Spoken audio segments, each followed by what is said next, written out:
নমস্কাৰ। আজি এটি মই কবিতা পাঠ কৰিবলৈ আহিছোঁ। কবিতাটি মই ৰচনা কৰিছিলোঁ 2001 চনৰ ডিচেম্বৰ মাহত আৰু পৰৱৰ্তী 2002 চনৰ জানুৱাৰী মাহৰ অসম কবি সন্মিলনে প্ৰকাশ কৰা এখন কাব্য সংকলন অসম দাপোন সুশীল মালীয়ে সম্পাদনা কৰিছিলে।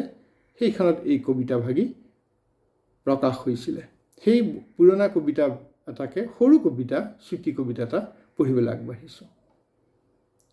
কবিতাটিৰ শিৰোনাম হ'ল ধৰ্ষিতা সতী। পেটৰ ক্ষুধাৰ বাবে ওলাই আহিছিল এজনী গাভৰু ছোৱালী। তাইৰ ধমনীয়ে ধমনীয়ে বৈ আছিল ৰঙা জৱা তেজ।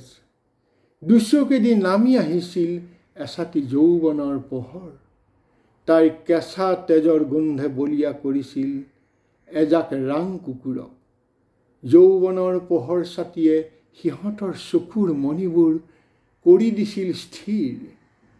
তাইৰ কাৰণে নিশাবোৰ হৈ পৰিল কৃষ্ণা একাদশী। একাদশীত লঘোণ দি তাই হ'ল ধৰ্ষিতা সতী। নমস্কাৰ।